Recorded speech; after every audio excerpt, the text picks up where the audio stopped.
Good morning, everyone. Welcome to Coffee and Football, presented by Adam Lowy and the Lowy Law Firm. I'm your host, Blake Monroe, where I'm joined daily by Bobby Burton and Jerry Hamilton. Tell us where you're checking in from this morning, what you're drinking, get your questions in. We're going to talk about the portal. We're going to talk about a recent hire, a little bit of everything this morning. But let's actually start with the portal, guys, because that's been the hot topic and will remain so for a while. So what's the latest? I'm going to get us going real quick. I have an empty box of corn dogs, and I have mayo, which means it's ready. It's time to add some more corn dogs and get a couple more commitments the next few days.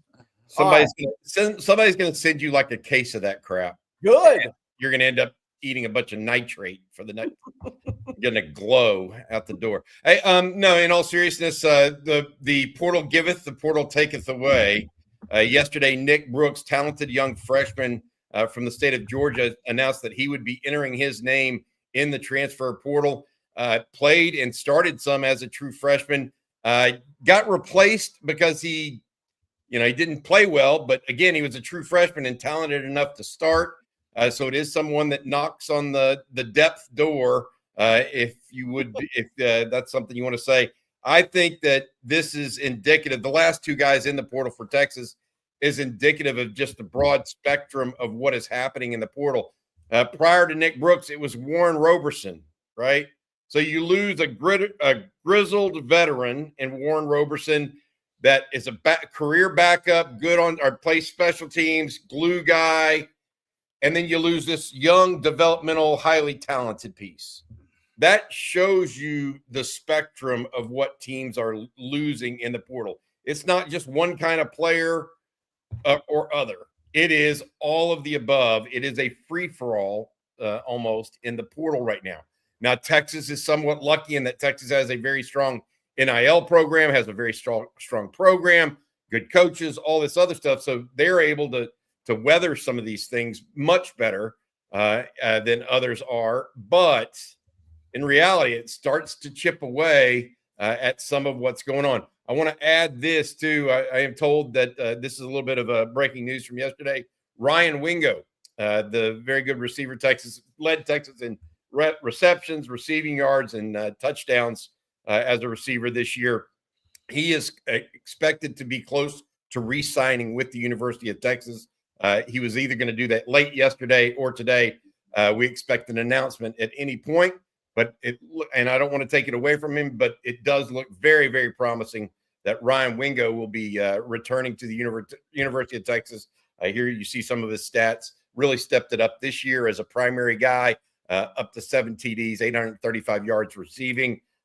Also had 100 yards rushing, used by Sark as one of those gadget guys, as well as just being such a big guy that can run really well, Jerry. He will still be the catch and run guy, I think, out of this receiving core next year. Cam Coleman is not so much a catch and run guy. Yeah. He is more of a post up deep guy. So I think Wingo will continue his role in that regard. But we do expect him to make his decision known fairly soon, whether that be this morning or this afternoon, whenever. Couple things there. By the way, I think we know what his long catch is going to be next year, 75, because you got to do everything 3 times, right? Kind of crazy his long play is 75 2 years in a row. But look, Cam Coleman's going to help make Ryan Wingo a better player next year, I believe, because that safety help over the top on Cam Coleman, that's going to be almost required a high percentage at a time, is really going to help Ryan Wingo and Emmett Mosley. And it's going to give Ryan Wingo even more opportunities to use that size speed combo and make big plays after the catch. Because I think it's going to – Cam Coleman combined with Arch's ability to throw it down the field, combined with Wingo and Mosley, it presents a totally different challenge for defensive coordinator next year, in my estimation. We'll see how it all comes to fruition. But all those guys are going to help each other be better players. But that Cam Coleman drawing that safety help over the top is really going to help Emmett Mosley, Ryan Wingo, and potentially a Nick Townsend if he becomes involved in the passing game more as we expect next season. Really help those guys. All right, well, before we get too far into it, why don't you tell everyone this morning about Adam Lowy and the Lowy Law Firm? Yeah, absolutely. Every Wednesday's Coffee and Football brought to you by our friend Adam Lowy over at the Lowy Law Firm. If you've been injured in a car wreck, truck wreck, automobile accident of any kind and think you might be due compensation, reach out to Adam and his group. They'll give you a free, no strings attached consultation, absolutely free again, and no strings attached. Just give them a shout. Reach out via loweylawfirm.com. That is loweylawfirm.com. They've been helping injured Texans for 20 plus years, accident and injury law. Again, that is loweylawfirm.com. Adam, thank you very much for your sponsorship of On Texas Football. Before we get back into the portal talk, I do want to bring this up here from Dan Weaver, a super chat. Thank you, Dan. He says, happy 24th birthday to his boy, Nate. So happy birthday to Nate, and thank you, Dan. Yeah, thanks, Dan, and happy birthday to Nate. Good stuff. All right, back to the portal. Anything else that y'all want to touch on before we look at outgoing players? Yeah, so today is the day that Jordan Seaton should officially go in the portal, right? Texas will be one of those schools mentioned. LSU will be mentioned. Oregon will be mentioned. Somebody put out an article about Florida. I talked to a source that covers Florida very well. He doesn't think Florida will get in that race. So we'll see if anybody else jumps in that race. But I think we're going to hear most about Texas, LSU, and Oregon. But I'm interested to see if Bobby, a fourth or fifth school, throws their hat in the ring. But his visits will have to start Thursday. If he officially goes in today and nothing crazy happens, his visits will have to start Thursday to get through this process pretty quickly and get enrolled somewhere. So I don't think this is going to play out a long time. It shouldn't play out a long time because he needs to be enrolled for classes, right? Wherever he goes. The other team that I have heard, Jerry, that I would add on top of LSU, Oregon, and Texas is Miami. Yeah, oh yeah. So expect Miami to be part of that process as well. We'll see, though. Guys like this, these are big time guys that you have to figure out what's going on. It also coming up, by the way, I need to mention this, coming up on the last day for players to declare for the NFL draft tomorrow. So in conjunction with all of the things that are going on right now, the coaches are in Charlotte. A lot of them are for the National Coaches Convention. It's a dead period. The portal is in full blow. Tomorrow is the last day for NFL declarations. This is a busy time where a lot of different news can happen. And one of the things I wanted to bring up, Blake, next, after now that we finished talking a little bit about the portal and we need to mention some other guys that Texas is potentially recruiting as well. But one of the things I wanted to bring up is the AFCA convention in Charlotte. The head coaches met yesterday. They did not talk about the portal. They did not talk about, collective bargaining. Instead, their primary focus yesterday in their meeting was the redshirt rule, apparently. Right now, as y'all know, most people know at least, a player can play in 4 games in a season and retain their red shirt. So in other words, they would then have 5 years to play 4 seasons or whatever. Well, now what they are saying is that the coaches want to go from 4 games to retain a red shirt to 9 games to retain a red shirt. Why is that? Some of them say that some young players are not wanting to play more than 4 games if they're not starters or key backups. And so this gives them more liberal use of those backup players or young players in special teams. My take on that is this is chicken. They just want to go to 5 to play 5. Yeah, just go. If you want 5 years to play 5 years, then let's do that. Okay. Don't make it 9 out. You can play in 75% of your games, yet retain a red shirt. Just do what you want to do.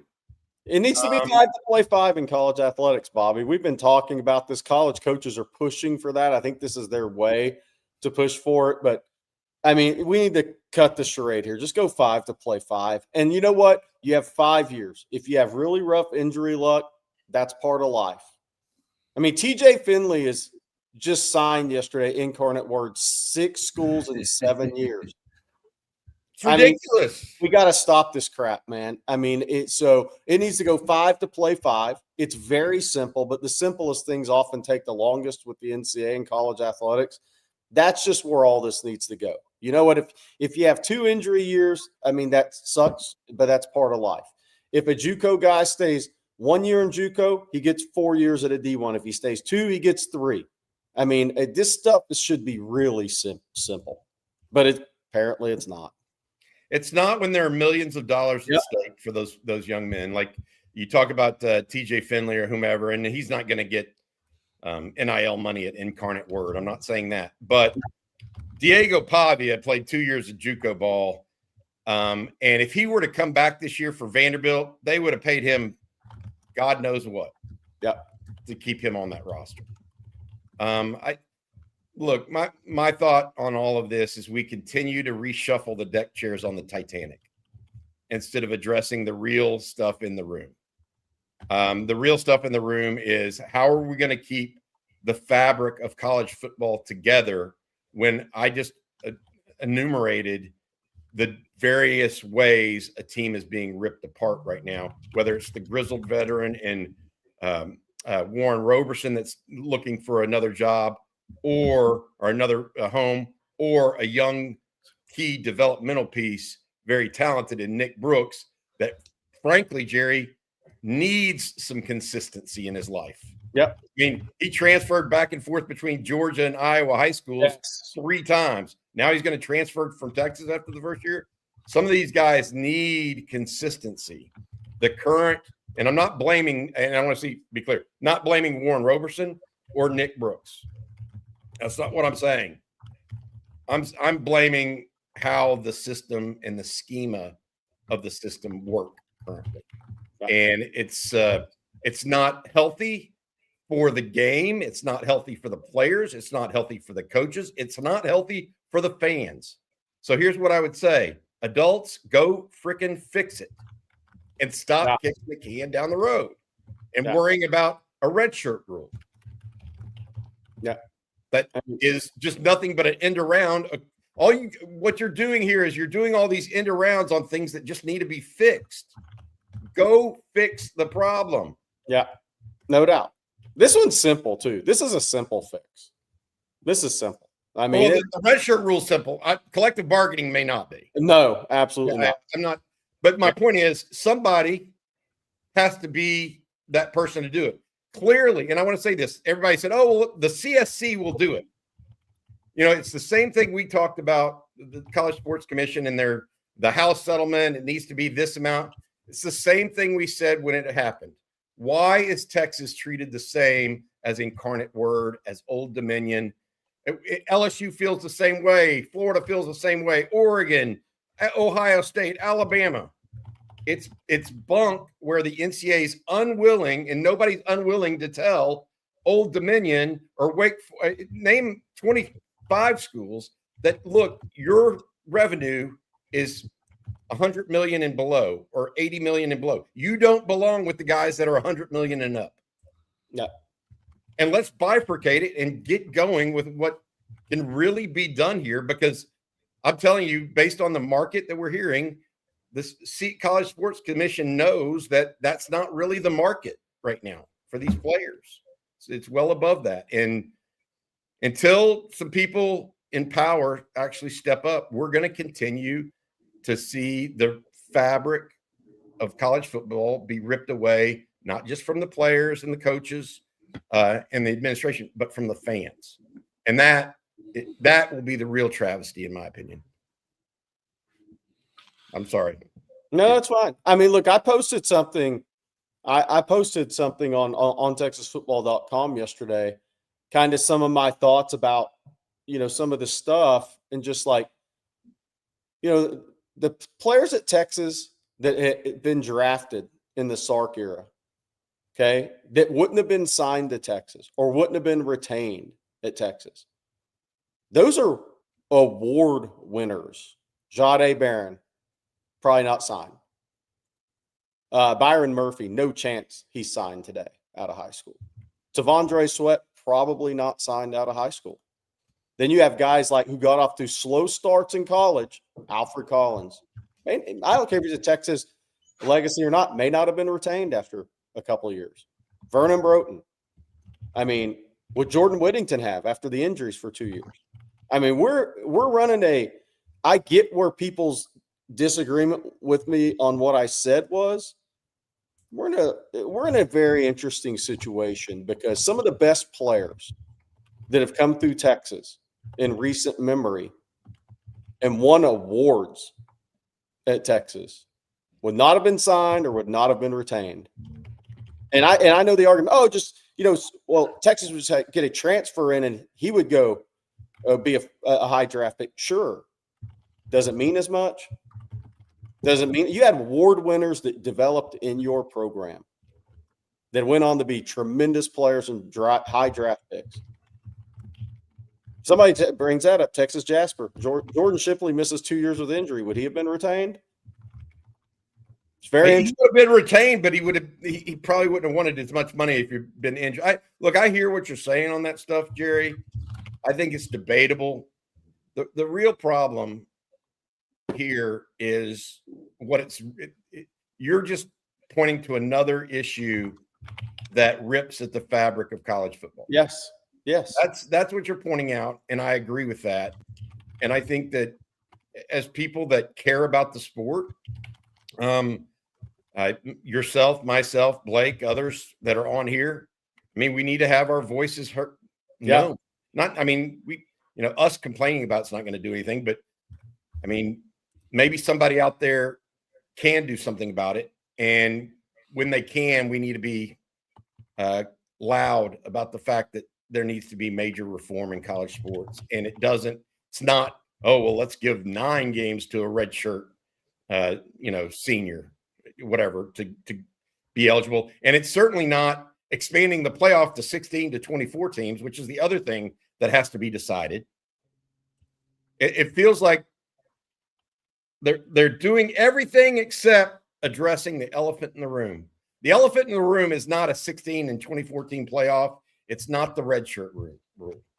It's getting under control some level of decorum as it relates to player movement, because that is what cuts at the fabric of college football more than anything. Everything else, we can figure out whether 16 or 24 is better. We can figure out whether or not they need a redshirt rule or not. Player movement in college football is ripping at the fabric. Period. End of story. Not saying that I'm not for it at some level. For guys, go get yours. But that more than anything look, Ty Simpson, the story yesterday that broke, Chris Lowe, good longtime college football reporter, interviewed Ty Simpson, the Alabama quarterback. I don't know if you heard about this or not, Jerry. Yeah. Ty Simpson declared for the NFL draft. After he declared for the NFL draft, teams like Ole Miss came at him with a $6.5 million offer. I mean, you would have to be drafted where in the NFL? Top 10? Yeah. To get that kind of money? I mean, I'm not begrudging him those offers or those schools being able to offer. But there needs to be some level of decorum amongst all schools, and it's not the CSC, because the CSC was created by the House settlement, which is we all knew it was just kicking the can. Even the lawyer for the House settlement, Jeffrey Kessler, said it was just kicking the can down the road somewhat for other issues. So let's just keep kicking the can down the road and see what kind of mess we end up with.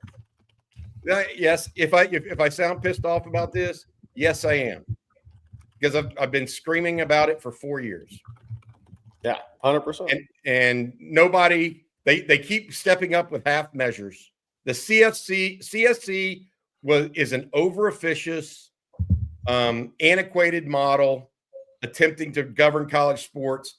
All of college sports, just like the NCAA tried to do, instead of segmenting out the top 48 schools that actually have money to participate like this, they want 136 to be even. They want not just the major leagues to play in the same ballpark. I mean, can you imagine, the Asheville Tourists playing the Houston Astros? I mean, I'm a baseball nut and follow all the minor league stuff, but they don't play in the same ballpark. They don't have the same rev share. They don't have the same salary base. Why do you do that? Why do you want 136 teams? Because it's an NCAA antiquated model where I think some academics think that Texas and Old Dominion should be on the same page. And sorry, I don't. Sacramento State, Fresno State. It's just not. Until people wake up, it's going to be more of these half measures that just don't fit everybody. The CSC wants Fresno State to be treated the same as Texas. That's crap. Yeah. The NCAA wanted the same thing. It's crap. I mean, it's look, we've been talking for years on this, that until this gets to 2 super conferences, and that's where we're at in college football, then those guys G5 need to have their own tournament, their own championship.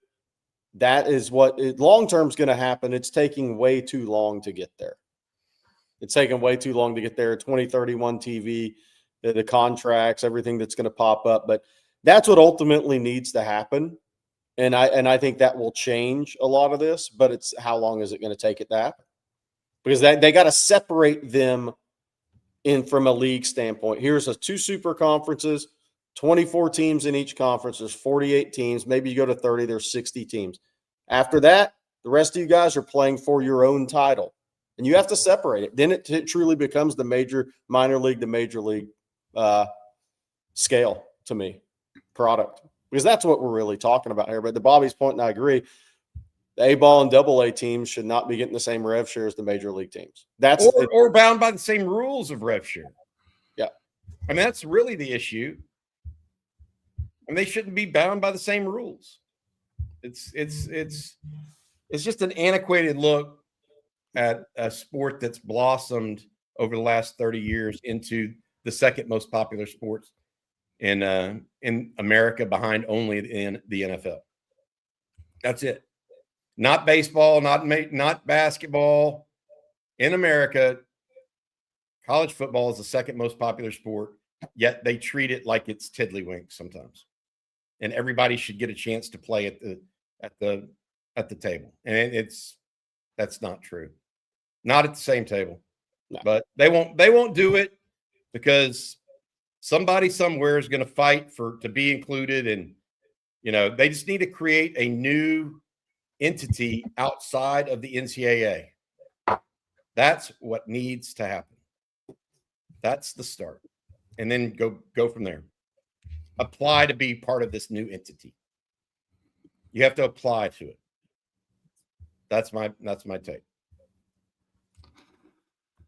All right, we got more to talk about. We got some super chats rolling in. But first, I'm going to let Jerry tell everyone this morning about Hayes City Store. I can definitely do that. There are very few restaurants that once you go to, you immediately know they're just special. Hayes Store is one of those places. It's scratch-made Texas comfort food. They've got their famous truck stop enchiladas, award-winning chicken fried steak, homemade desserts, all of it absolutely delicious, all of it from scratch. There's also live music 6 nights a week with 50 beer taps, ice-cold long necks, and tasty margaritas. There are all 13 TVs alone in their ice house, by the way, which means it's perfect for game days. And they even have brunch served from 10 a.m. to 3 p.m. every Sunday. Hayes City Store is dog-friendly, and they have a tree net for kids. Probably wouldn't mix the two, though. Join the folks out at Hayes City Store and bring your whole crew. For more information, check out the website at hayescitystoretx.com. Hayes City Store, it's uniquely Texas. And I'm going to tell everyone this morning about Prize Picks because we make decisions daily, but on Prize Picks, being right can get you paid. And whether you're starting a new routine or making player picks for the first time, trying something new can be hard. But in life and on Prize Picks, it always feels good to be right. And with high-pressure playoff matchups every weekend and elite hoops action almost every night, the action never stops. Prize Picks lets you take control. Last week, of course, I cashed in on the Joe Z special, went 3 of 3 on my picks. This week, I still haven't made them. I'm looking at the national championship game, working on that at the moment. But with the new social feeds feature, you can share prize picks with your friends and copy lineups from winners with a single click. Copy lineups you like or use them as inspiration for your own picks. You can even follow Prize Picks partners like myself and tell or fade our picks with just one click. Don't forget, Prize Picks is now available in all 50 states, including California, Florida, Georgia, and right here in the great state of Texas. So download the Prize Picks app today. Use code ONTEXAS to get $50 in lineups after you play your first $5 lineup. Again, code ONTEXAS will get you $50 in lineups after you play your first $5 lineup. That's Prize Picks. It's good to be right. All right, we got some super chats that I actually want to use to transition into the next thing here. And this is from Edgar. He says, good morning, OTF. Thanks for the great coverage. Do we feel that Sark may be done with coaching changes? Also, what's the word on Gideon? Hook 'em. And you're muted, Bobby.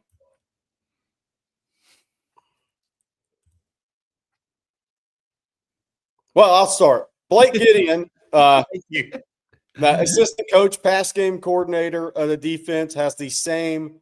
He will be totally in sync with Will Muschamp. First of all, Muschamp coached him at Texas. Look, we reported this was going to happen. Is Texas done with coaching hires? The answer is no, because we do not expect Kenoto Hudson back. So I think there's a nickel spot, another secondary position that Will Muschamp will still fill on his defensive coaching staff. Do we think the rest of the guys are staying as of today? Yes, we do. Bobby, I think Blake Gideon is a huge addition to the defense because there is no question whether Will Muschamp and Gideon will be on the same page, and everything will be tied together, how a defense needs to be tied together. And I also think that Blake Gideon is a great communicator in teaching. I think and that's so underrated to me. He is a great communicator in teaching his players the game and their responsibilities. And I think he makes it easy for the guys to understand while still challenging them. He's a great tough love coach to me. Really, I think that you listen to guys that have played for him, and that's where you get the answers that you're talking about, Jerry. Yep. He's not, he's an easygoing guy, but he's also direct and to the point, so they know what the expectations are, etc. And I also agree with you that he, having played for Muschamp at Texas and having coached with him, and I think that those are big pieces of the puzzle. There's no doubt about it.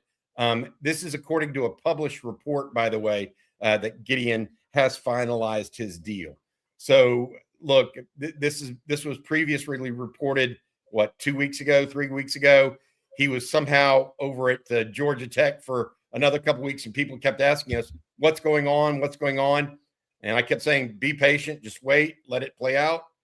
Well, we're letting it play out right now. According to a published report, Blake Gideon is returning home to the Texas Longhorns, former teammate of Earl Thomas. We might have Earl on, Jerry, and have him talk a little bit about Blake, that sort of stuff and his time there. But I think it's a good move for Texas from a strategic standpoint, from a defensive standpoint. And then I always believe that a staff needs one or two guys, no matter where you are across the country, by the way. A staff always needs one or two guys that went to school at the place they're coaching. Yeah, I agree 100%. So if you have 10 guys on staff, have one or two guys that went to Texas. Yeah. Well, Blake Gideon is that guy. You'll find that at most places around the country. So he knows what it's like to wear the orange and white, and he can articulate Texas OU as well or better than anybody. He can articulate the hate for Texas A&M as well or better than anybody. So I think that those kind of nuances help, and context helps with a guy like bringing Blake Gideon back after 1 year as defensive coordinator at Georgia Tech. Somebody follow up. Somebody asked about Johnny Nance, and I wanted to address this when we're down in Orlando around Under Armour game and Citrus Bowl, we kind of said that, hey, look, if Johnny Nansen got a opportunity to be a defensive coordinator, play caller, he would have real interest in that.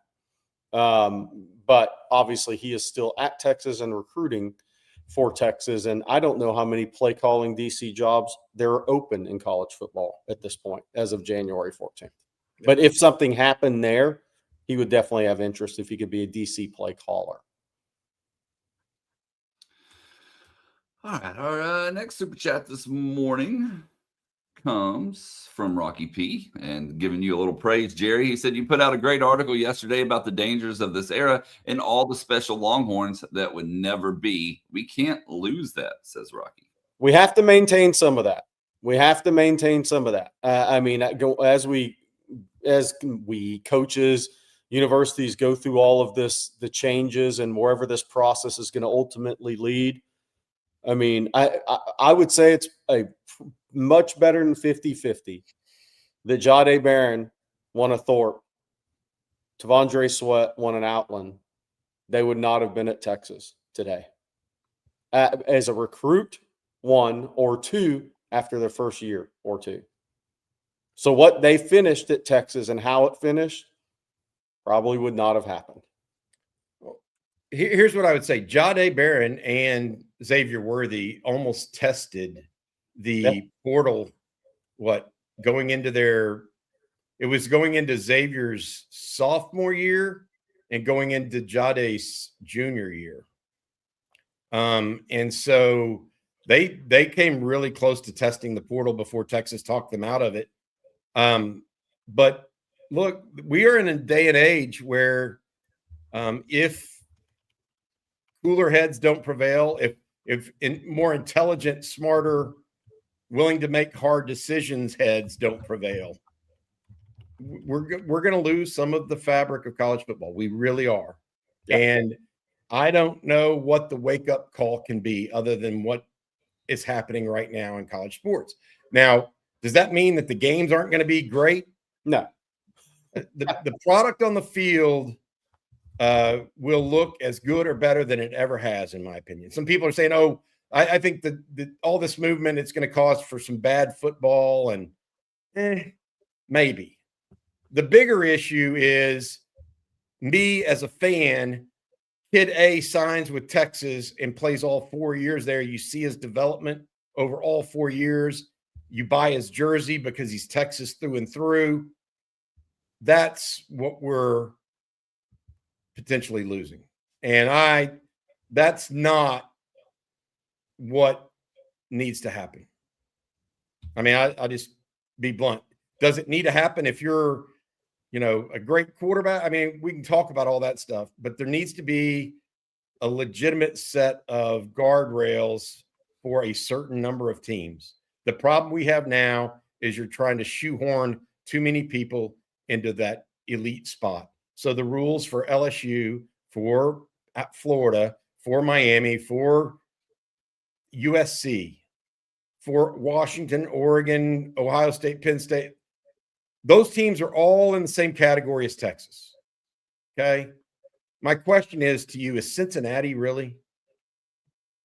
I mean, they were a Mid-American team, or a Conference USA team 4, 5 years, 6 years ago.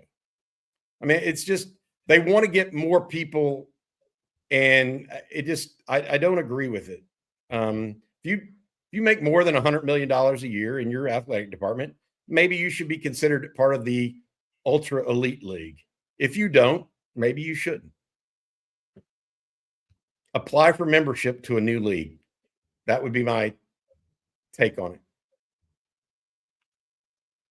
Our next super chat this morning comes from Nat Gome 87. Says hook on Clareton and Leander. I know we're going heavy after some linemen, but can you guys give us a rundown on current depth? Plus, is there any chance Seaton doesn't want to come because he'll want to play left tackle? I think that last part, there's always that chance. I think there's always that chance, and it'll be interesting to look at where this all goes for Seaton and the why. A lot of people are talking about LSU right now. all this stuff is, he has to officially go in the portal, but we think that's happening, right? But then who is he actually going to visit? How many schools actually get a visit? Bobby mentioned Miami earlier. They're in an interesting spot because they paid a high school offensive tackle, 5-star, $2.5 million. Well, it's going to be hard to sit a $2.5 million guy on the bench. So he's playing somewhere. He's playing somewhere. But so it'll be interesting. But yeah, that could always happen with Seton because it's happened with some other guys.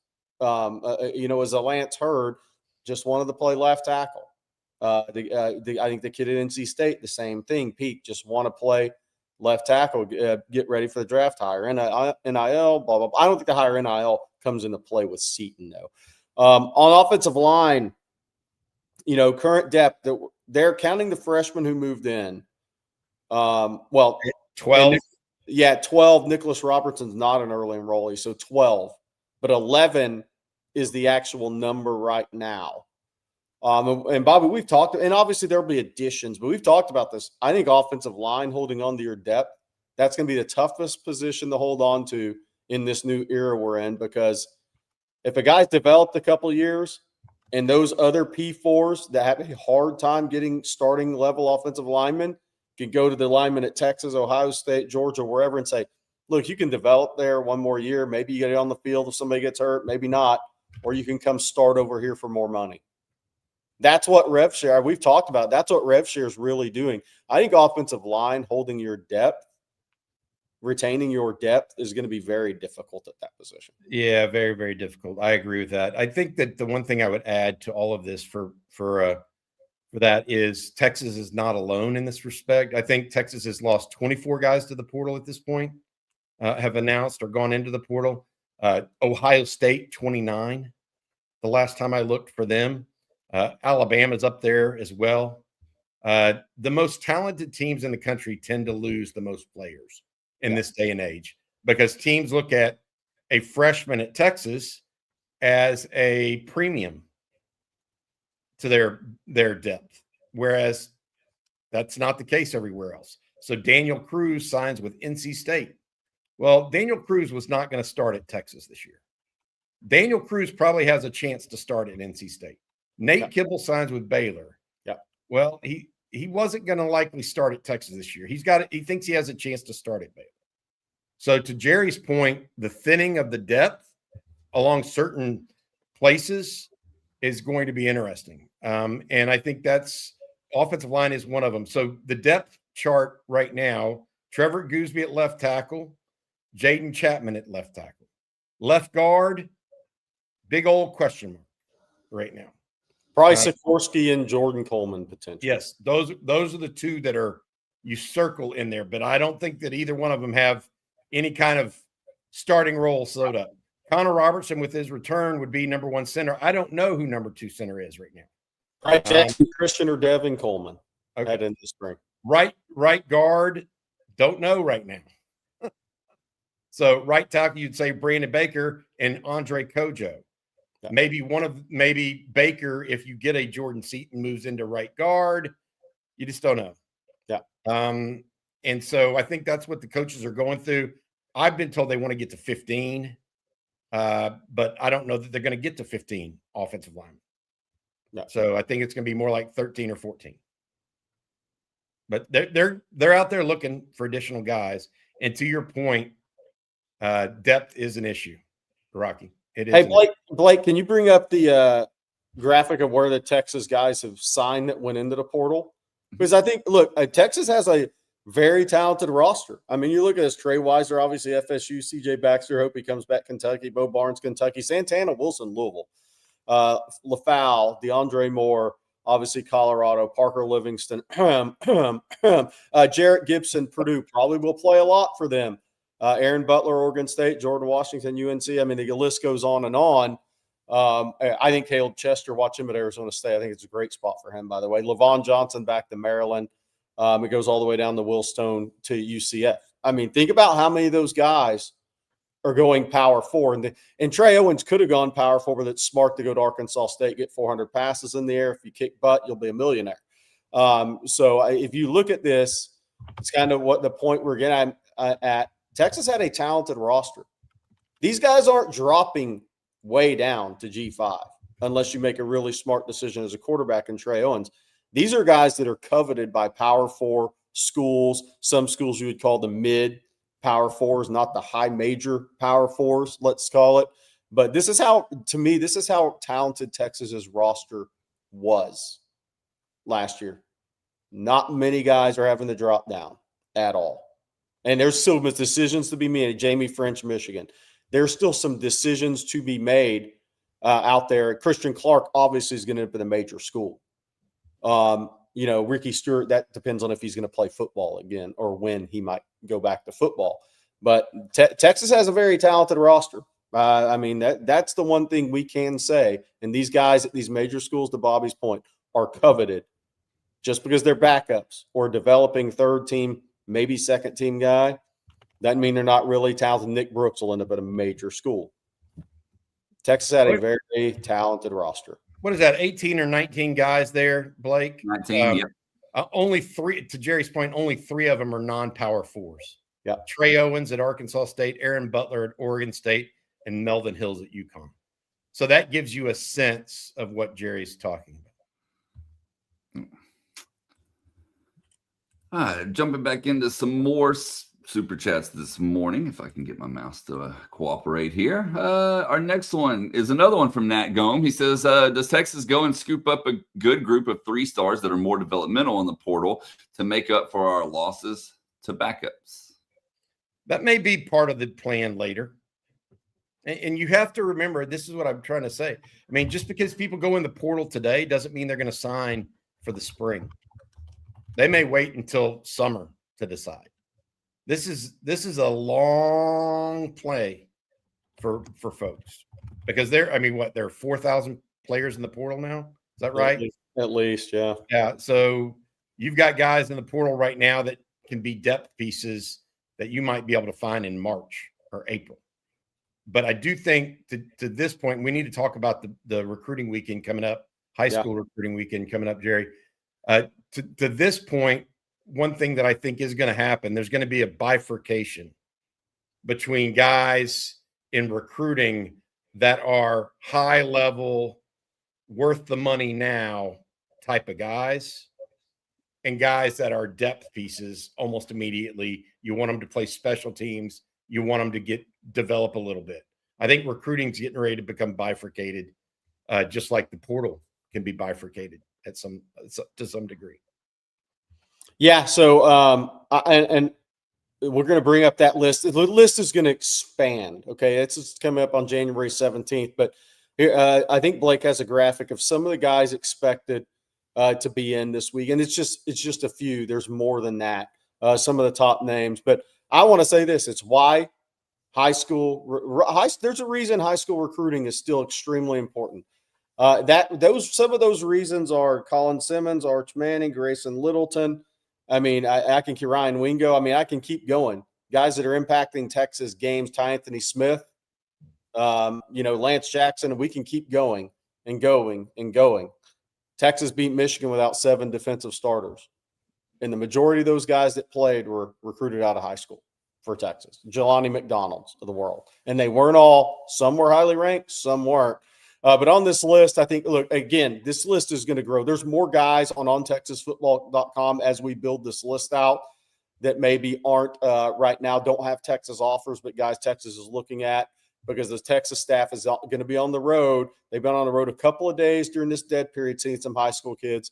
Then they're going to be back on the road after this portal window closes, and they're going to be back on the road the rest of January. So even this junior day right now is not an end-all be-all for who Texas is going to push for. They'll evaluate these guys in the spring before the June OVs happen. But Brian Swanson's been a top guy forever. He's actually the first offensive lineman in the state in this class that Texas offered. He's very good, very talented player. Ishmael Kamara, obviously relative of Curtis Brown and Gilmore, moved to the States from France. He is very talented. Peyton Miller, the top center prospect out of Anna, performed well at Under Armour. Amari Vickerson, obviously dad out of Cy Ranch. His dad played in the NFL at Michigan State. Montre Jackson, one of the recent offers out of Garland Lakeview Centennial, can run like the wind. Jerry Outhouse, North Crowley. I'll update this. John Meredith III wants to attend. He canceled his A&M junior day. he wants to attend Texas. It's going to depend on if his family's traveling.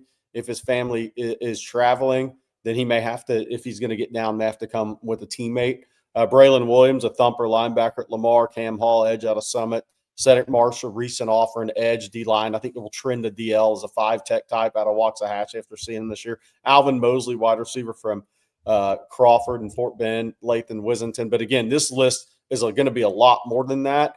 But it does, high school recruiting absolutely does still matter, even when everybody's portal focused.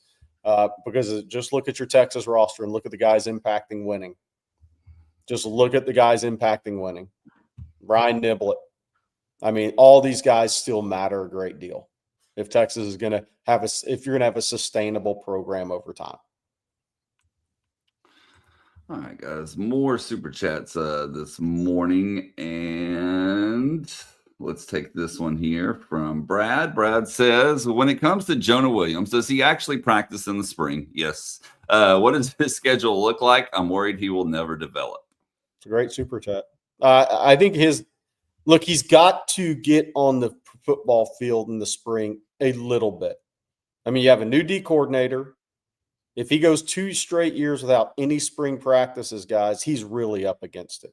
I mean, Will Muschamp needs to see him on the spring practice field so they can see what they truly have.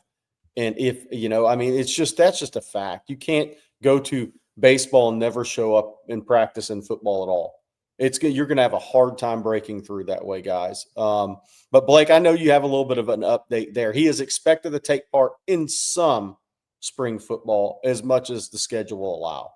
Yeah, and most of it, I believe, is my understanding. So should get the majority of it in. He did start baseball on Monday, Monday afternoon actually. So, all right, the next one this morning, another one from Nat. Dang, Nat, you're putting them in this morning. Appreciate you for the 3rd time. First world problems question. What does Arch need to improve over the offseason? What about Colin Simmons? A little break from portal talk, says Nat.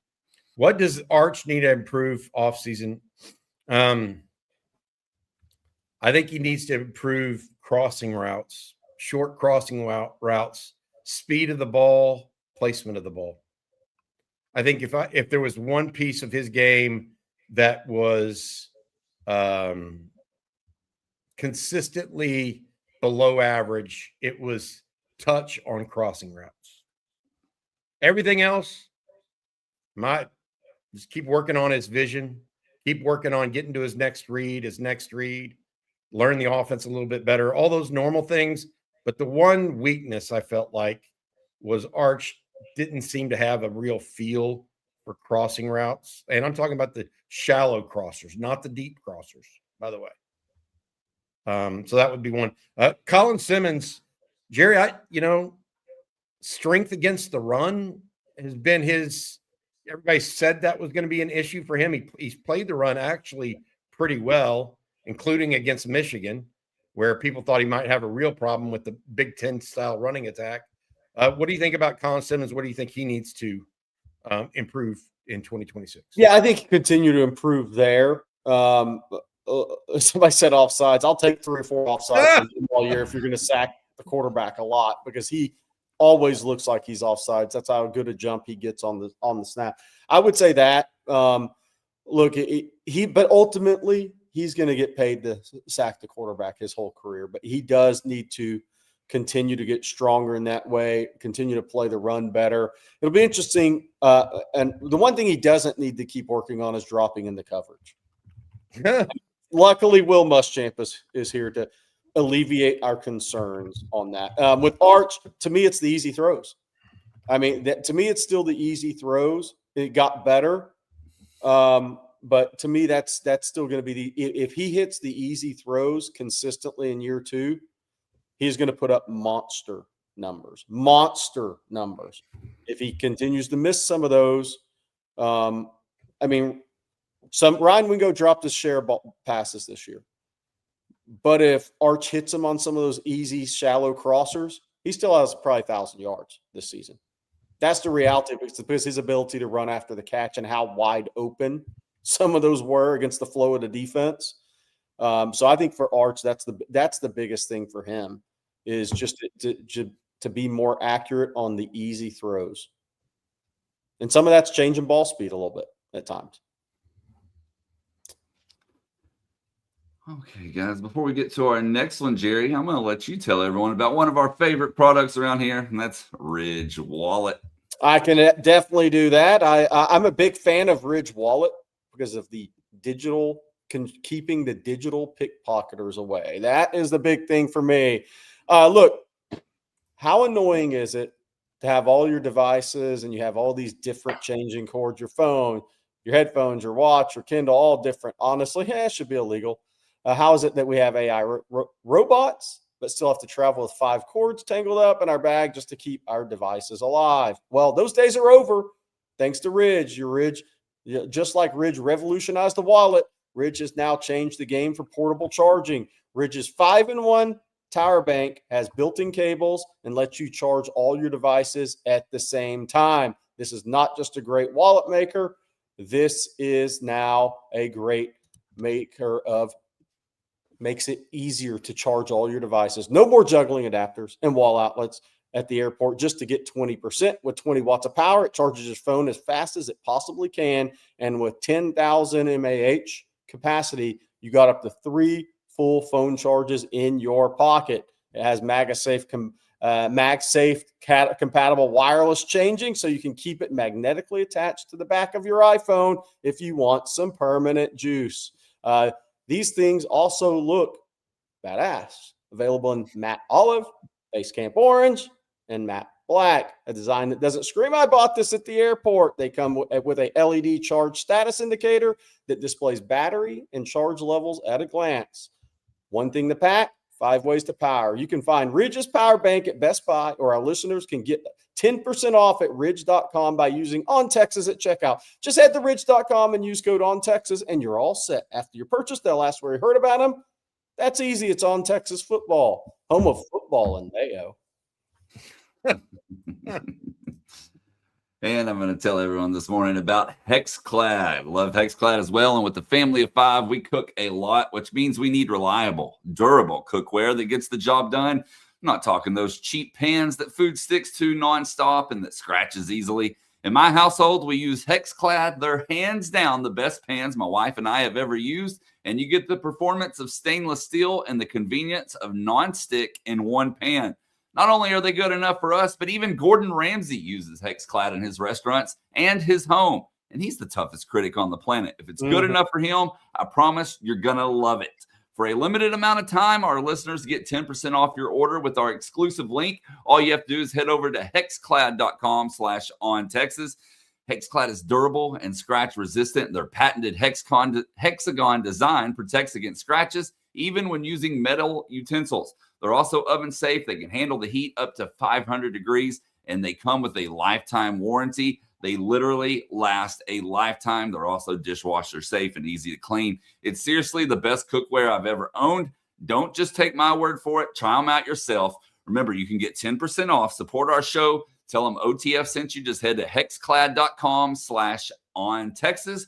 Bon appetit. Let's eat with HexClad's revolutionary cookware. Well, let's jump back into some revolutionary super chats here. How about that? Let's see here. Jeff Carey says, Cheez-It Citrus Bowl, Michigan versus Texas, 9.1 million viewers. And then he had another one here. Indiana versus Oregon, 18 million average viewers, peaked at 21.4. Miami and Ole Miss, 15.8, and peaked at 17.2. Bring back that first one, Blake. Yeah. Yeah. Okay. So Texas, Michigan, highest viewership outside of the playoff. I think we kind of predicted that one was pretty easy. When 2 national brands, Arch Manning, 2 blue bloods, good time of day before your New Year's Eve parties kicked off. That one was pretty easy to call. Indiana, Oregon, man, that's like the Joe Z family of 18 million tuned in to watch Oregon. Now, so much intrigue with Indiana. What do we think the national championship is going to do? Indiana, Miami. Should be pretty good. Cinderella story Yeah. versus a villain of college football, an old school villain. Yep. So I think it could be good. I think it could be good. I'm intrigued by this matchup because while Indiana seems to play I don't know, do they bring their A game every week?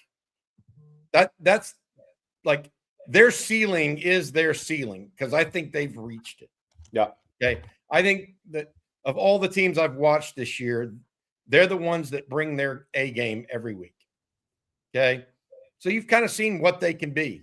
Yeah. Has Miami always brought its A game? No. No. And does Miami perhaps have more talented players? Oh, yeah. The answer is yes. And so can Miami, kind of thwart Indiana and get them into a boxing match and then let its better players or more talented players shine in the fourth quarter? I really think that's how this matchup lays out. If Miami can be in it at halftime, I think the advantage goes to Miami. I think it's possible that Indiana could go out and be up by 21 in the second quarter too, if Miami doesn't come out really aggressively first off. Yeah, just no different than what they did to what Indiana did to Oregon. That's kind of what I think. But I think viewership will be high because I do think it's Cinderella story versus old school villain. Yeah. Yeah. I think Indiana's done the best job scouting opponents this year. I'll say that. And themselves. Yeah. Like two great coordinators, man. Yeah. Great. They're on it with their scouting of teams, opponents, though. It's impressive. All right, next super chat this morning comes from Burt Reynolds, and he says, "My on Texas football thread on Flood blew up this season. Please explain why he is still our offensive line coach." Because you're wrong. I sat with you. I think it was before the Ohio State game, Burt, at a dinner, and look, what you see and what people see is not necessarily what Steve Sarkisian sees. If Steve Sarkisian thought he needed to make a change at offensive line coach, don't you think he would make it? I mean, he did it defensive coordinator. He's done it at wide receivers coach before. I mean, he sees something different than what you see. And I think that that position is more nuanced than, oh, our guys aren't playing great this week. There's cohesiveness. There's personnel. Is he a perfect coach? No. But neither is Steve Sarkisian. Neither is Will Muschamp. Neither is you name it. There's no coach that is perfect. And so if perfection is your guide, then everybody should be fired. But Kyle Flood was the offensive line coach in 23 and 24 when Texas went to the semifinals. And I think that they outperformed in 22 and 23. And the minute they didn't have a big back in 24 and 25, the offensive line suddenly became a problem. I will say that, like, you can't focus on inside zone run and not have an inside zone runner. And Texas didn't have an inside zone runner that was healthy for 2 consecutive years. That's my real true opinion. Like, who Trey Weiser, we love Trey Weiser. Trey Weiser's not an inside zone runner. CJ Baxter was injured all year. James Simon and Christian Clark James Simon's more of an inside zone guy than Christian Clark. Yet neither of them are really good at that. Sark's offense, a lot of it is predicated on inside zone and being successful at it. And you took that away from how they architected the offense. So I disagree with y'all on that. And I think that somebody asked me this, well, I think he is the punching bag right now of the Texas coaching staff. That's what I think. I think every coaching staff has a what I would call a punching bag, and it's happened from the dawn of time. Okay, Kyle Flood right now is the easy punching bag for fans. It's not for Steve Sarkisian, though. I think that fans need to take a cue from the head coach instead of rewiring their brains backwards. That's my opinion. So I think that's why he's still the offensive line coach, because Steve Sarkisian wants him to be. I mean, he turned down some NFL jobs last year just for the record. Yes. So it's not just like a one-way street. Now, could he be a better recruiter at times? Yes. Could he be a better tactician at times? Yes. Again, no coach is perfect, including Steve Sarkisian. No quarterback is perfect, including Arch Manning, by the way. So, look. I would say this, and by the way, on some of the recruiting things that people have asked about with him, they say, why didn't Flood get Michael Fasusi? Michael Fasusi is going to start as a left tackle as a freshman somewhere. And did he do it? He did at Oklahoma. Would he have done that at Texas? No, he would not have. So it's like there's some nuances to all this recruiting too that goes into the decisions of guys. I mean, that to me is a big part of this. The other thing is, look, Steve Sarkisian's scheme. He's the head coach. I mean, Flood's probably doing exactly what he's told to do.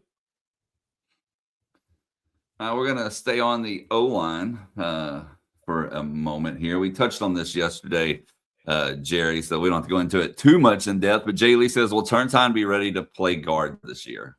Too early to call on that. He is athleticism, tremendous, strength-wise. And I've said this before. He's a 620-pound squatter leaving high school at 275 pounds. That is an incredible number for somebody that's 275.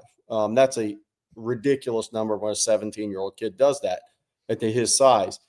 But how quickly can he put on 25 pounds? I think he's going to be a 6'3 3/4", 305-pound guy when he's maxed out, like Kelvin Beachum, who's played in the NFL, 12 years at that size. I think that's what he's going to be when he maximizes his frame. But how quickly he gets there, I can't predict that yet. I can't predict that yet. So I think he can play above. I think he can punch above what he weighs when he gets to 295, 300, because he is going to be so athletic and so strong. He's got an 82-inch wingspan. He's actually got tackle length to him too. I think sometimes people look at the height, just like Kelvin Beachum. Beacham's got length. He's got the length, but it's too hard to predict that right now, how quickly he could put on 20, 25 pounds to where he's in position to challenge for a spot. All right, our next super chat this morning, staying on the O-line, this one from Jason Hablinski, says, how do we have faith that Sark will add the O-line needed? He has not shown a willingness to go all in to fix the O-line. He loves skill positions, but the O-line seems to be a blind spot. No, is that really what y'all think? I mean, I just want to know if is that what everybody thinks here? Or is that just a Jason? I'm serious, because look, they just re-signed. They got a guy to stop going into the NFL draft at left tackle. You know how costly that is to say that they're not all in? I mean, they offered the Michigan guys much more than they offered them almost double what Michigan paid ended up. I mean, and so I asked you, Jason, you've been around a while, so I'm not trying to pick on you. I'm just asking, is that really what everybody as a whole thinks, or is that a Jason thing? Because they are all in across the board. Not sure how else to tell y'all that. Across the board. And that means at every position. That means if Jordan Seaton goes in, Texas is going to roll the dice. But, who knows what happens there, because that's going to be a free-for-all of all free-for-alls. Okay? But they're all in. I mean, retaining Trevor Gooseby, not free. Just want to put that out there for everybody. adding guys like they've been trying to add, bringing them in.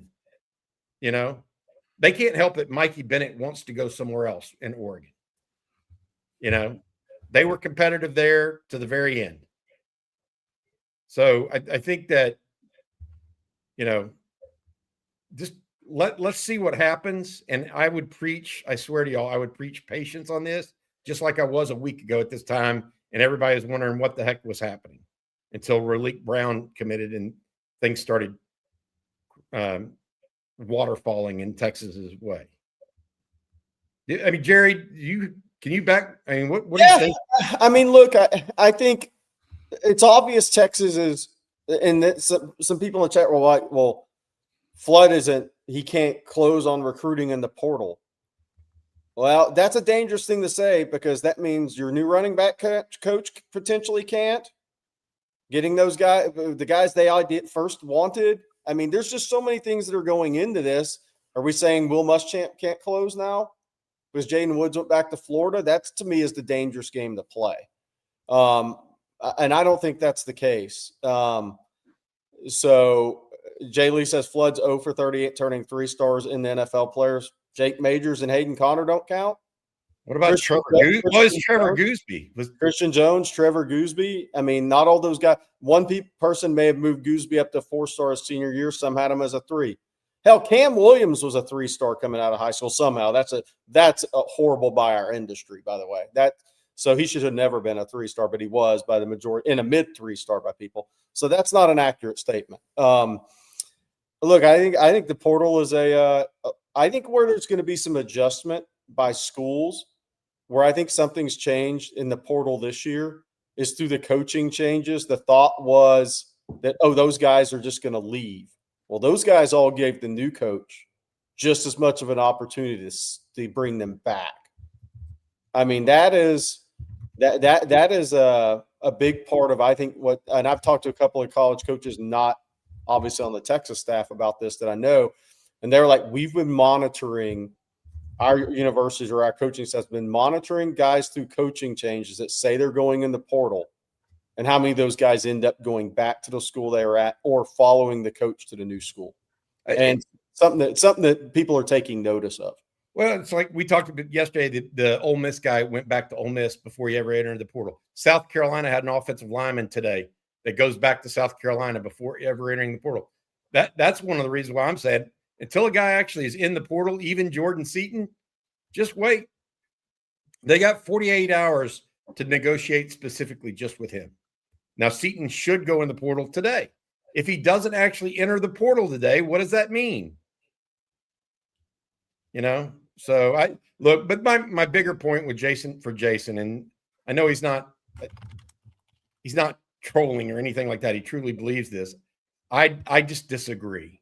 They are all in at every position, bud. And there's not a spot on the roster they're not all in. You don't bring Jelani McDonald back for free. That's an indication of all in. And it's just not all portal related. Hope that makes sense. Well, let's switch gears. Is there another gear? A little bit. We talked about the O-line in depth, so let's go over to special teams. How about that? Texas X Hookem says, "What is the place kicker and punter situation?" Well, Spetic will take over as the kicker. That doesn't mean there won't be competition, but I'll say this. He has a big leg on kickoffs too. So Texas used 3 guys on kickoff this year. He's got a big leg. I mean, he's got that 50-plus cannon leg in kicking field goals. So I think he will take over as your kicker and probably also double as your kickoff guy. Punter, obviously the kid from FSU comes in. My question there is, I mean, FSU didn't punt much last year. He was a former preferred walk-on from Seabreeze High in Daytona Beach. He had a really good year. Bobby, I think that could be opened up a little bit for competition in case if Bukowskis comes in and starts kicking rockets and can directionally punt. I think that could actually be more of a competition than the kicker spot. Yes. The kicker spot is Gianni Spedic, to your point. Yeah. Out of Memphis. He was 15 of 20 last year, Jerry. 4 of 5 from beyond 50 yards. He has a big leg. So I think he can handle kickoff and kicking duties. The punter situation with Mac Trumento is intriguing because of things that you mentioned. I also think it's intriguing, Jerry, as I look at it, because of the presence of the freshman Mikey Bukakis. So he's from Prosper. We detailed him during the high school ranks. He is literally considered one of the top 2 or 3 punters in the country coming out. He is considered a long-term, a potential pro prospect at this point. Now, that is way in the future. But talking to some kicking guys behind the scenes, he has that kind of leg. Yeah. He has to perform, right? He has to actually do that, continue to grow and all that other stuff. I do, like you, Jerry, I think that the punting duties, I think they got a guy in Trumento that is a high floor. Yeah. Them. If Bukakis goes out there and wins the job in spring and fall camp, I'm not going to be surprised. I think they got a high floor so that they don't have to worry about a Michael Kern situation where they're throwing a true freshman to the wolves a little bit without any fail safe. And our next super chat comes from Brandon Hood. Thank you, Brandon. He says, "Do you think we could get Earl on as safeties coach?" We got Blake. What are you talking about? Yeah. There you go. I think we'll see. I don't think coaching's probably where he's headed. Yeah.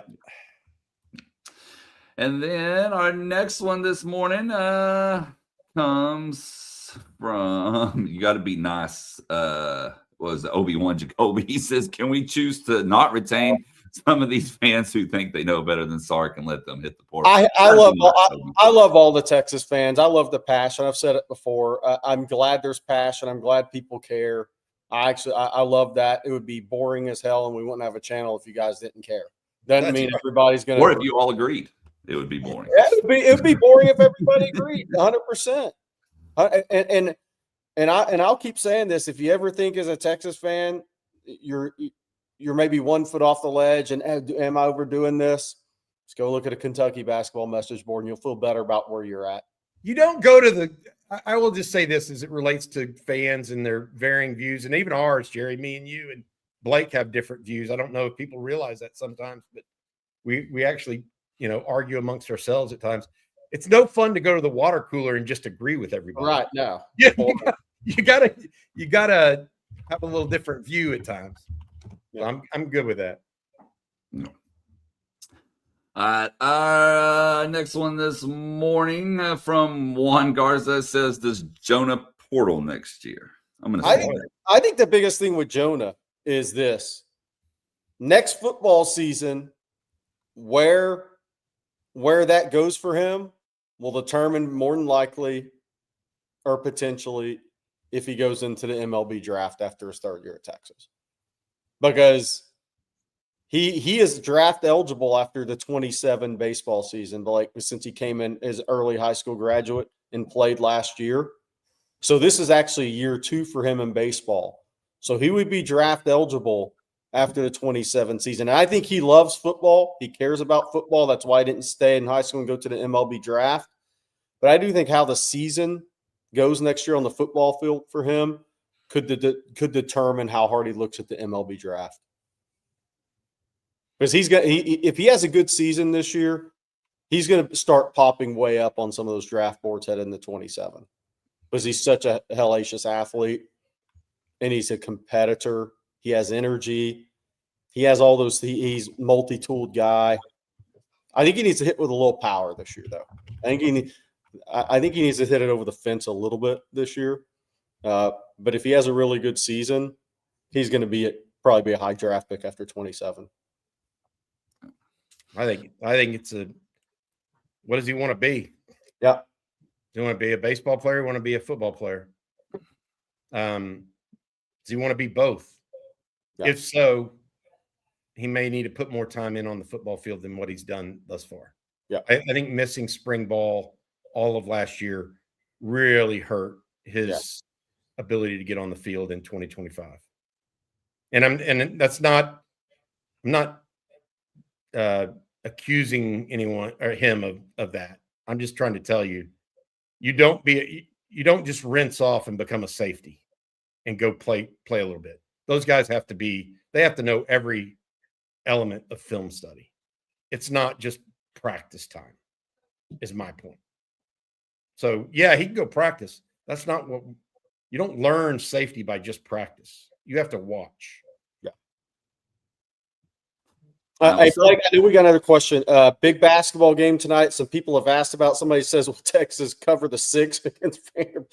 I don't know, because that could come down to a couple of missed threes late in the game. But this game should be played in the high 80s, 90s tonight. I think Vanderbilt's averaging 93 points a game. Texas is top 35 in college basketball, 85.7 per game. This game is going to be played. The SEC is outrageous in scoring this year. Georgia leads the college basketball and scoring at 94 points a game. That's wild to me. But there's going to be a lot of high scoring games for Texas and Sean Miller this year. Can Texas cover the 6? Vanderbilt is tremendous offensively. Vanderbilt's played most of their tougher games at home. This will be their toughest test on the road to date this year. So we'll see how much of a carryover there is from the Alabama game. I think that Alabama game gives Sean Miller a proof of concept, and when he's been up those guys a little bit, on those guys a little bit, whatever you want to call it. But he got a proof of concept victory on the road at Alabama. So there should be a lot of belief in that locker room about, okay, this guy had reason for being on our hide for a while about what we needed to do to win, to get over the top and listen to him. We'll see if they can carry it over. But these are going to be high scoring games. So one team could hit 10 threes, one team could hit 5. And you lose by 14. It's hard to say on that 6. It just depends on how well Texas shoots. If Texas shoots the ball well tonight, they can win that game. All right, Bobby, I tell you what, why don't you tell everyone one more time about Adam Lowy and the Lowy Law Firm? Yeah, appreciate Adam and his sponsorship of On Texas Football. LowyLawFirm.com. If you've been injured in a car wreck, truck wreck, automobile accident of any kind, from 18-wheeler to ATV, reach out to Adam and his group. They've been helping injured Texans for more than 20 years. Adam's a Texas law school grad as well. LowyLawFirm.com. That is LowyLawFirm.com. Again, reach out to Adam, and he'll give you a free, no strings attached consultation. Absolutely free. LowyLawFirm.com. Thank you, Adam, for your ongoing sponsorship, not only of On Texas Football, but also Texas athletics as a whole. All right, our next super chat this morning comes from Keenan. Thank you, Keenan. Keenan says, what are your thoughts on moving toward a more European soccer model that includes transfer fees and a financial fair play model where you can't spend over a certain percentage over your profits and or revenue? That would be almost ideal for Texas. I don't know everything about this transfer fee part. I'll be honest. I think people have mentioned that to me before, and I don't dig on soccer, got to be honest, from a professional sport perspective. That's a little beyond me. But the financial fair play model speaks to me because you can't spend over a certain percentage of your profits and or revenue. That means it's basically the haves get to spend what they want to spend, and that's fair. That's a market. That is the market. That's what happens in baseball. Why shouldn't that happen in football, college football? That's all I would say. The part, I don't know enough about transfer fees and how all of that works. But spending a percentage of your profits and or revenue, I do think makes sense. You need brands to make college football go to a certain level. Texas is one of those brands. Ohio State is one of those brands. Notre Dame, Alabama, Florida, Georgia, USC. You need those brands. Okay. Why are you making it harder for them because you want Old Dominion and Arkansas State to have the same rules? That's why. And that's anyways, I'm on my high horse on that, and I apologize, but I still think that we've got to do something about who's involved and who's not. Too many cooks in the kitchen in college football. Shave it to 48, 64 teams, whatever the number is going to be. There's no way. And look, there's no way Middle Tennessee State should be eating from the same trough as Texas or Ohio State or LSU or Tennessee. Yep. Okay, let's see. Our next one this morning comes from, there's a bunch here. Let's do it from Tyler. Thank you, Tyler. Are the days of paying a kid out of high school done unless they're a certified first or second year starter with the exception of quarterback? I mean, potentially for major universities, I could see it going that direction. But here's what I would say. You better be great in your evaluation of who those players actually are. And because here's what happens as major schools sign less high school prospects, those highest ranked guys have more leverage. Those recruitments become much more leveraged by agents. The price of those guys is going to go up, not go down, because the agents are going to know, oh, you're only bringing in 30 guys for OVs instead of 56. Well, I have more leverage with those 30. That's what's going to happen. So you dang sure better you're right on your evaluation. I think that there's a thought process to moneyball it all. Why wouldn't you bring in 30 guys and do like, here's the thought process that some people are going through right now. Why don't we bring in 30 guys a year at, a quarter of the price of a key marquee guy? Bring in 30 instead of 15 or whatever the number is, and try to moneyball it. And some of those guys will end up being better players than you accounted for, and put them all on multi-year deals. So you're packing in the cost over time. And yes, if you get a guy that needs to go from his junior to a senior year, say you do 3-year deals, then you have to pay up for that player at market value, but you may have money to do that if you moneyball the rest of the roster. I think that some teams are trying to do that right now. I think Oklahoma's one, frankly. We'll see if how others follow suit. I'm not sure which way I would go. I think I would go, like right now, I think that's probably not the way to go because there's not enough guardrails on NIL. And so I think that they're getting ahead of a curve that's not there, in my opinion. The CSC has no real teeth right now. They think they do. They don't. So, that Texas is not going to sign the CSC agreement. Neither is Texas Tech or Texas A&M. They can't because the attorney general in the state said not to. So how can you hold them to abide by it? You can't. So I'm of the opinion that, there's going to be a mix here where you do have, I think 10 is the number for Texas, roughly 10 high-end recruits, 15 to 20 guys that are paid something, but not a lot of something. Yeah. And those 10 are going to have more leverage. They're going to have more leverage. The agents they know those guys are going to have more leverage. That's what. Yeah, but more leverage doesn't necessarily equal more dollars. I want to say that in this day and age, unless you really believe in a Jackson Cantwell that you're going to pay $2.5 million for. Yeah, I mean, it's there are always going to be anomalies, but I don't think more leverage equals more money in this particular instance, because they've already been, the numbers that are being thrown out to some of these guys are already so I don't want to say absurd, but high end. And then our next one this morning comes from Rocky P. Says Jerry had the best thread on Texas football. If you aren't a member, you need to join just to see the dogs of OTF. Hearing rumors that Lucky has transferred to Texas. Oh, no. Lucky hasn't. But yeah, it's a great thread. I started post pictures of your dog thread on Texas football yesterday. We did have one guy post a picture of his cat, which was funny, and Josie's dog had little ducks all over it, so that was totally expected. Post a picture of your dog. I did not look at that thread yet. You got to look at that thread.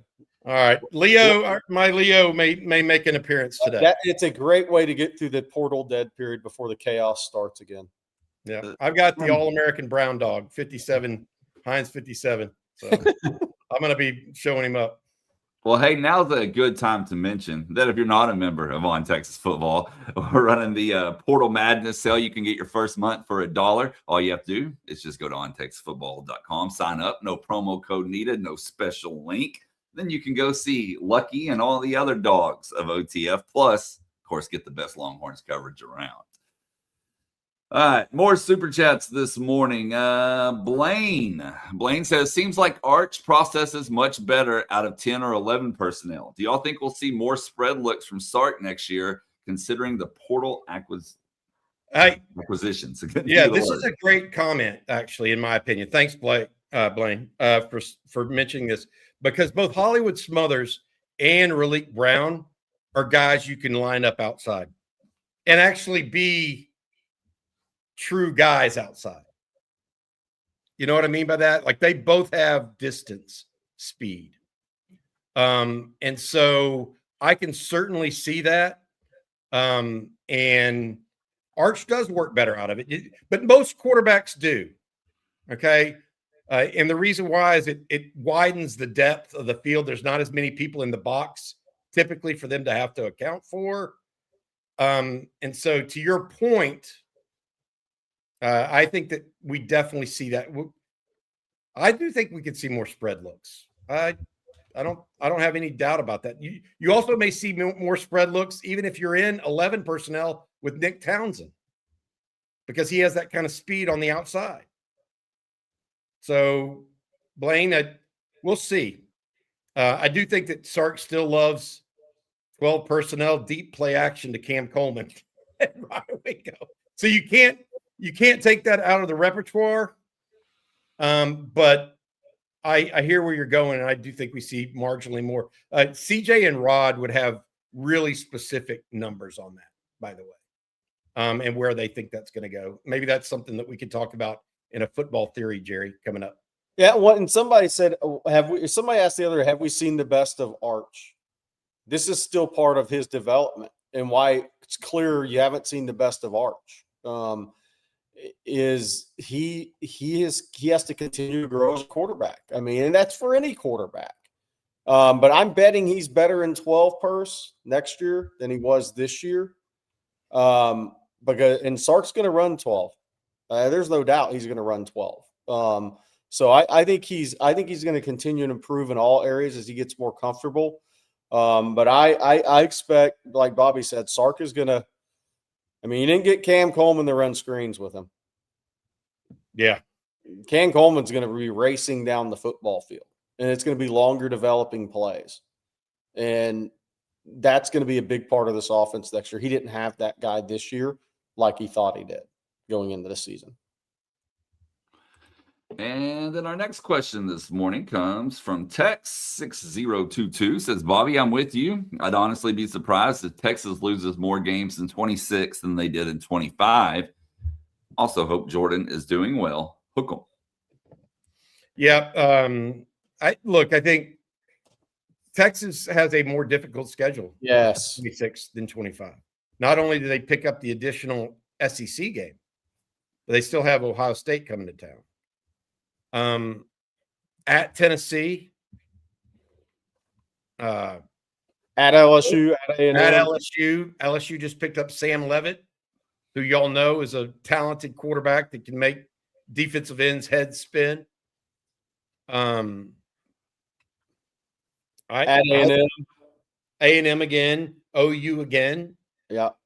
And those two are going to be looking to break the chain of losses to Texas. I mean, A&M's going on 15 years now, guys. Yeah. So that Mike Elko in that extension aren't going to look good if he loses to Texas 3 consecutive years to start his tenure, right? What about Brent Venables? Is he going to go 1-5 against Texas? Is he 1-4 right now or 1-3? He is 1-3. Okay.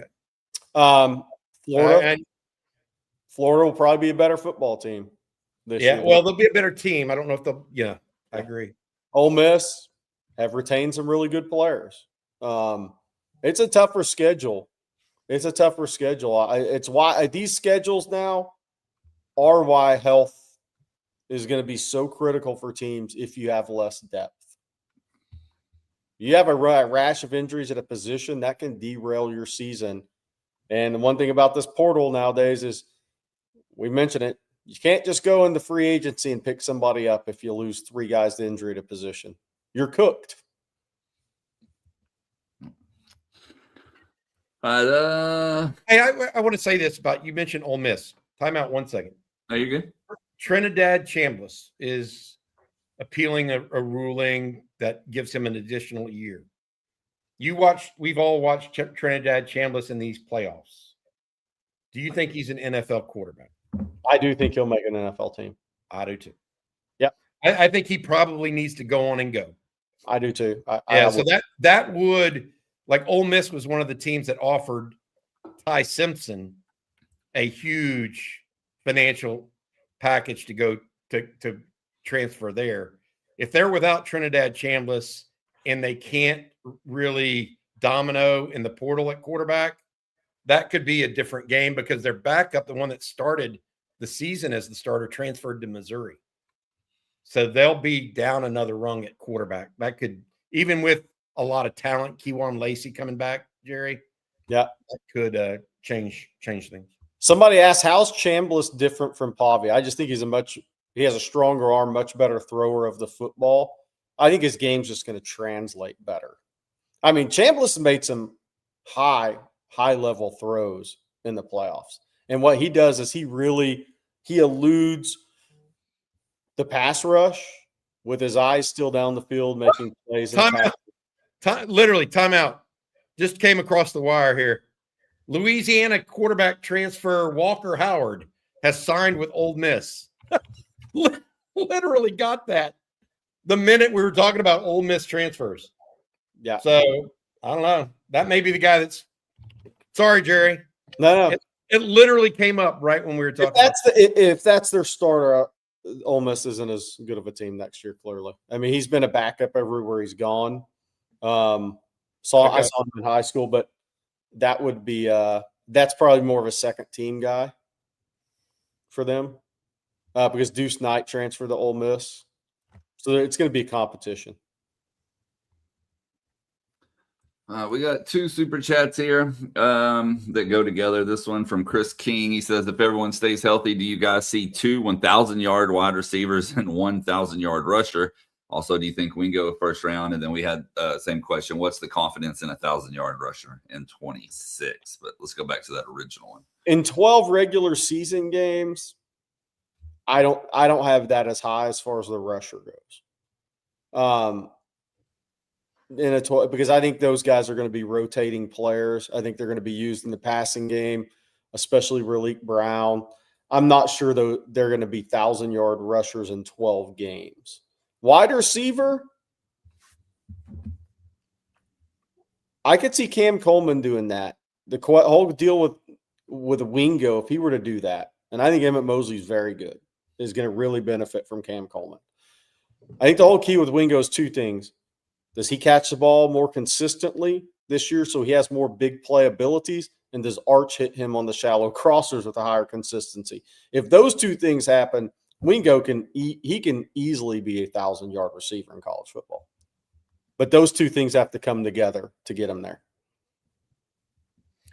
I would say yes on the 1,000-yard rusher. This was the first year Sark hasn't had one. So I'd go with the odds on that. As far as 2,000-yard receivers, I don't know.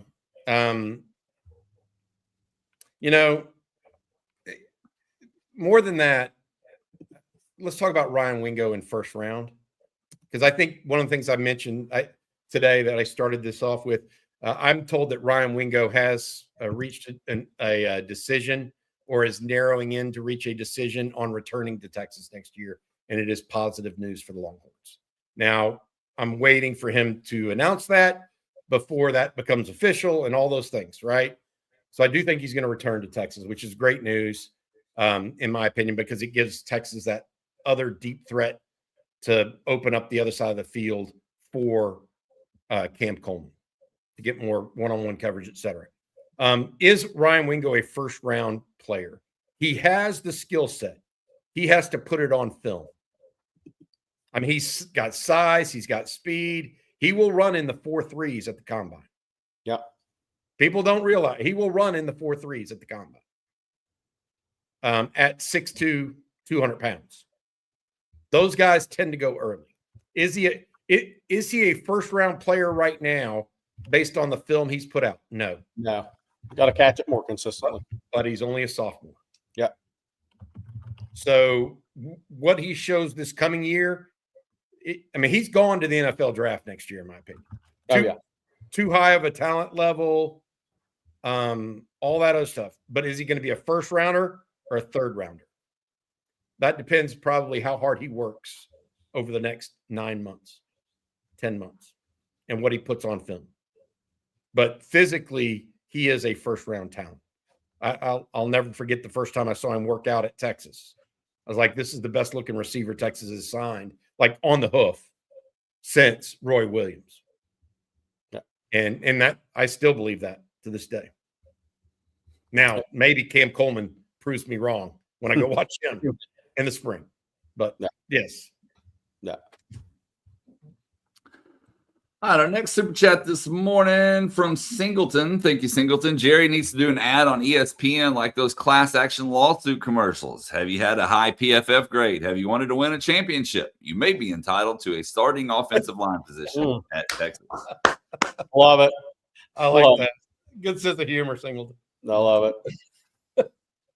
And Rand wants to know who teaches the players how to watch film and how to translate it to the field in the offseason. Coaches.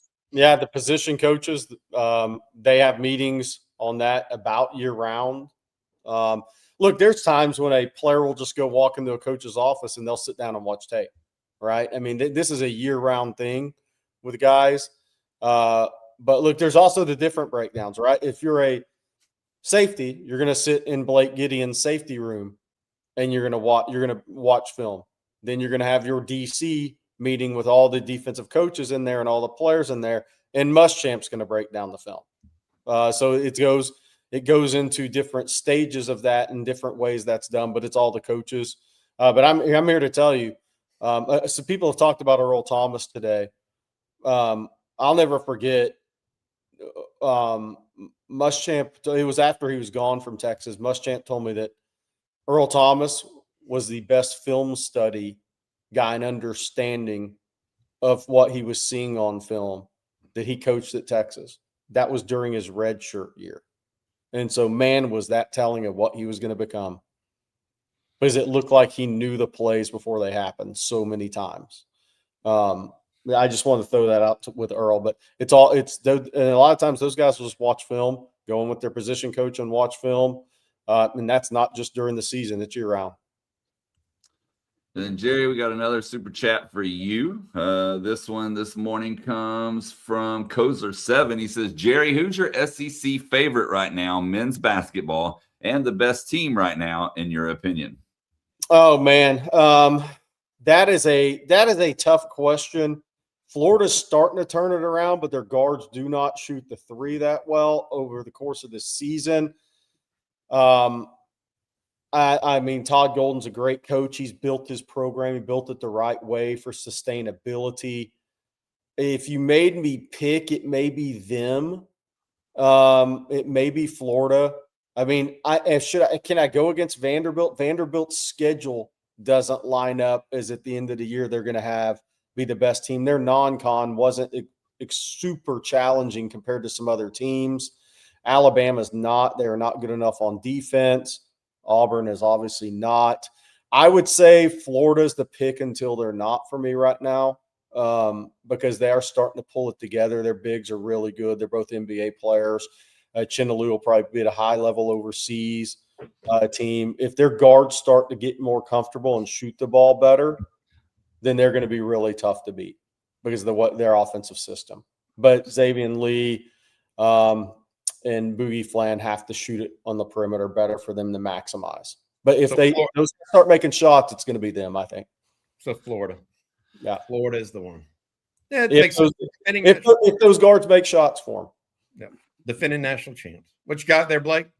Next one, last one, excuse me, not next one, last one. Longhorn Frenzy, our good friend Longhorn Frenzy says, I hope I'm not in the minority on this. You're not, because I am too. But I'm really excited to see what Jonah can do this season on the diamond. I think Texas has a real good shot at hosting a super regional hook 'em. Big thanks for Texas this year. I'm telling y'all, as long as they stay healthy. Do they have the pitching? Blake? Oh, yeah. Deepest pitching staff, I'd say, in a very, very long time. So as long as what are they going to be ranked? They got all the pieces this year. What's Texas going to be ranked preseason? Perfect Game, I think, had them at 8, which I think is too low. And then was it D1 Baseball, I believe, released their poll yesterday or the day before and have them at number 3. I think you can make a valid argument anywhere in the top 5. So yeah. Who is LSU going to be the team? Number one. Yeah. And honestly, I think it's going to be Texas LSU kind of a number 1, number 2 over the next few years with the way both programs are recruiting. It's maybe Tennessee sneaking in there occasionally. But they lost their coach. Depending on how the new coach does, they're just set up very well with what they have and who they currently have committed. But yeah, Texas LSU, I think number 1, number 2 foreseeable future. We've been on for a while, so I do want to hit on this. Somebody too broke to pay attention. Caleb Herring out of Tennessee, the edge transfer, heading to Austin this weekend. There's been discussions. It wasn't locked in as of late last night. We'll see if it gets locked in this morning or by lunchtime. But it was not Tennessee. And this is Caleb Herring is a Tennessee defensive lineman out of Noonan, Georgia. Jerry, yeah, just visited Miami. He's 6'4", 240-ish. Visited Miami right before the dead period. So sometimes this stuff comes down to, does a guy say, I got to be a starter? I want to be a starter. That's part of the deal. Is he going to be given that at either Texas or Miami, or is he visiting places where that's going to be guaranteed even? I'll be surprised if that ends up being guaranteed. He's a good player. I mean, he's a good player, but he hasn't been that level guy. All right, guys, that's going to do it for today's episode of Coffee and Football, presented by Adam Lowy and the Lowy Law Firm. We want to thank Adam, along with Hexclad, Ridge Wallet, Prize Picks, and Hayes City Store for sponsoring today's show. Of course, thank you all for tuning in as well. Don't forget to hit that like and subscribe button, ring the bell so you're notified anytime we go live, post content, whatever it may be. And then don't forget about that $1 for your first month sale over at ontexasfootball.com. But, Bobby, what do you have later today for everyone? Yeah, we got the state of the program coming up. Rod Baber is going to join me and Jerry. We're going to talk a little bit about where Texas sits, the first 10 days through the portal, as well as what we think might be coming up in the future. Then also we have the nightly live stream. Rod and CJ, Jeff, going to talk a little Longhorn football, take your questions, and see if there are any more developments. I will say this. We are tracking multiple things right now. One, Jordan Seaton, the offensive lineman from Colorado, does he officially go in the portal? Do any new names go in the portal as well? Because there's some rumblings behind the scenes there. And then are there any guys that leave Texas? Last couple of days, we've seen some key guys put their names in the portal for Texas, in my opinion, key depth pieces. That's what we'll be tracking. Obviously, men's basketball, et cetera, as well. All right, well, we hope you all have an absolutely amazing day today. Of course, we'll be back tomorrow. So for Bobby Burton and Jerry Hamilton, I'm Blake Monroe, and we'll see you then. Look 'em horns.